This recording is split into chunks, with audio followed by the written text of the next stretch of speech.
Hey y'all, this is Ashley, real estate agent with Luxury Homes International, Keller Williams here in Franklin, Tennessee. And today in this video, we are actually in the kitchen. So each month I put out a newsletter that has a recipe in it. And today we're making baked pumpkin spice donuts. These donuts are incredibly moist and pumpkin flavors. They will go perfect with coffee or just because hide them from the kids, give them to the kids for breakfast. The choice is yours. But that's what we're making today. If you would like the full recipe within the newsletter, then go ahead and click on the link in the description and it will have you sign up for that newsletter with this recipe. So let's head on over to the kitchen and start cooking. So after you've preheated your oven, grab your donut pan and you want to spray each ring with nonstick spray. So we're going to use two different bowls for this recipe.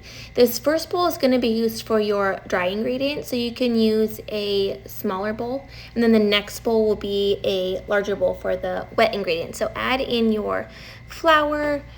Dry ingredients are things like your flour, the baking powder, baking soda, the salt, cinnamon, and the pumpkin pie spice that will go in this large bowl. As soon as you have all your dry ingredients in the bowl, then you're going to whisk them all together and it'll create like this light brown color. So get that whisked together and then go ahead and set that bowl aside. In this second medium bowl, you're going to add in your brown sugar and your granulated sugar. So in the brown sugar, the recipe calls for it to be packed. So this is what it packed means is you will put some brown sugar in the measuring cup and then lightly pack it with the back of your spoon. And then I'll go in and add some more brown sugar, pack it in just a little bit, and then dump it out into the bowl. You do this with every single time that you fill your measuring cup up to get the amount. So then you'll mix that together and you want to make sure that you break up any clumps that you have. You can use a fork, you can use the back of a spoon, you can use your fingers. Here I'm just going to use my spatula to get all those clumps out. And then you can see that it's nice and smooth in the bowl. So then I'm going to add in the rest of my ingredients, the oil, and then I will add my eggs in here. Get that all added in, and then I'm gonna add my vanilla. Again, all the rest of the wet ingredients will go in here. And then I will add buttermilk. You can use homemade buttermilk or store-bought buttermilk. I'm just using the store-bought buttermilk today.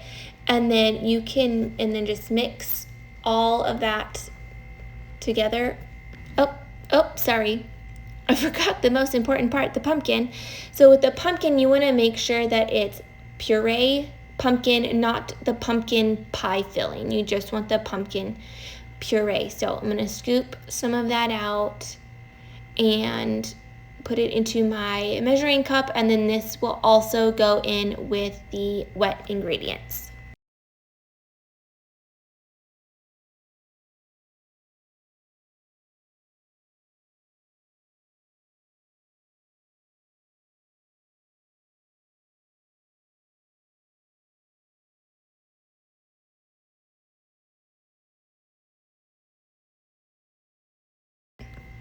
Okay, so I got all that in there. Now I'm gonna just mix it all together, and you wanna make sure when you're mixing it that you're really getting those eggs mixed in and get the yolk and the white part really mixed in there. So it might take a couple minutes to get it mixed, but just keep mixing it around till you have this smooth consistency.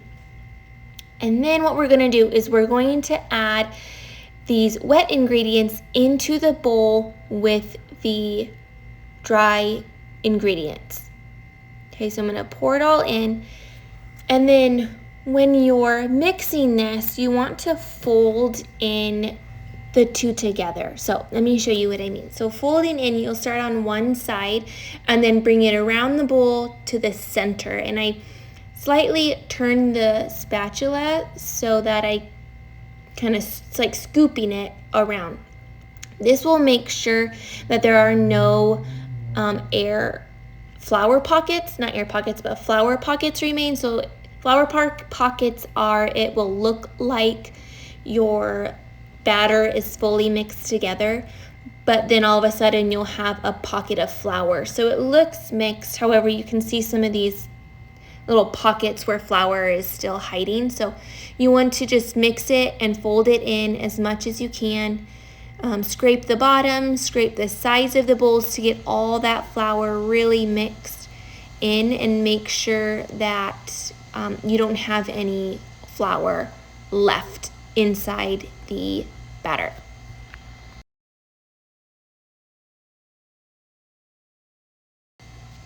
Okay, so that's all mixed. Now I'm gonna scoop them into the pans. Oh, let me switch this. There, that's better. That's better. Okay, so now I'm gonna scoop. Now you can scoop a couple different ways. You can use a ice cream scoop on the left here, or regular spoon. You can also use a Ziploc bag and put all the batter in a Ziploc bag. I'm gonna show you these two ways. So you just scoop some out of the bowl and put it into the pan.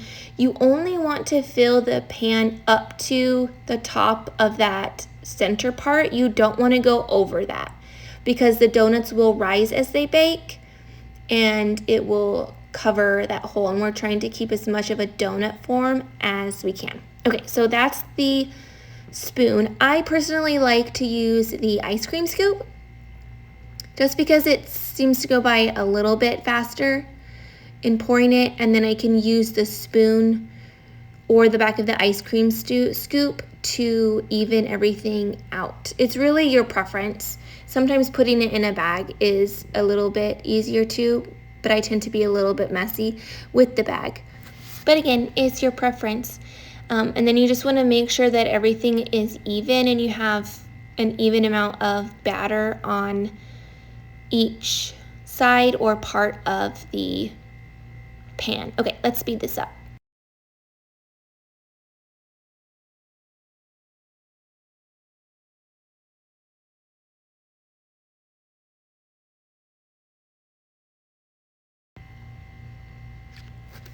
All right, that looks good. Okay, let's take this to the preheated oven and let them bake. So I'm putting these in the middle rack of my 350-degree preheated oven, middle rack in the center, and then I am going to set a timer for 10 minutes. Okay, while that bakes, I am going to clean up my station, and then I'm going to show you how to make the cinnamon sugar topping once these donuts come out of the oven. Okay, so I've cleaned up and now I have my cinnamon sugar station. So you can use a bowl, you can use a plate. I'm gonna use a bowl today. And I make my own. So I use sugar and cinnamon. You can also use the cinnamon sugar premixed topping from the store. However, I like to use my own. So I have my cinnamon. I'm gonna pour my sugar into the bowl first. You may use more, you may use less. And then I'm going to just sprinkle the cinnamon over. The recipe does have measurements for you, but sometimes I just sprinkle it over and then I mix it around with a fork. Mine looks clumpy here because my bowl is still a little bit wet after I had just washed it. It changes nothing when I put the donuts in, but that's the reason why it looks a little clumpy here. So I just mix it all together. And then I think I'm gonna actually add a little bit more cinnamon. You want a light brown color. If you like more cinnamon, add more cinnamon. If you like less, then add less. This is pretty much preference based. Okay, let's go check those donuts. So you know your donuts are done when they spring back.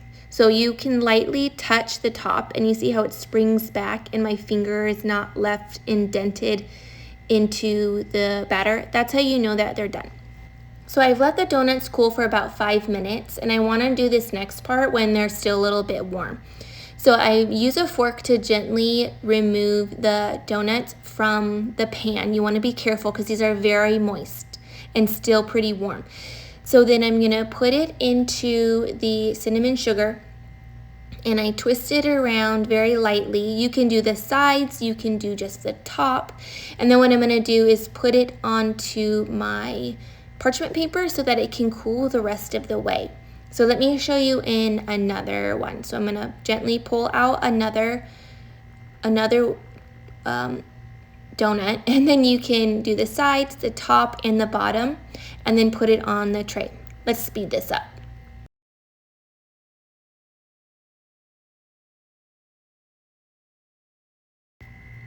So now I've got all the donuts done. I'm going to respray the pan. If you don't do this, your next batch of donuts will stick. So make sure you spray every time. And then again, I'm gonna fill just up to that center line and rinse and repeat. Bake and let them cool, and then sugar them. And this is what they will look like on the inside. Super moist, delicious. All right, y'all, that's a wrap on this recipe and this video. So if you like this video and this recipe, let me know in the comments and hit the subscribe button and the bell in the corner, and I'll see you on the next one.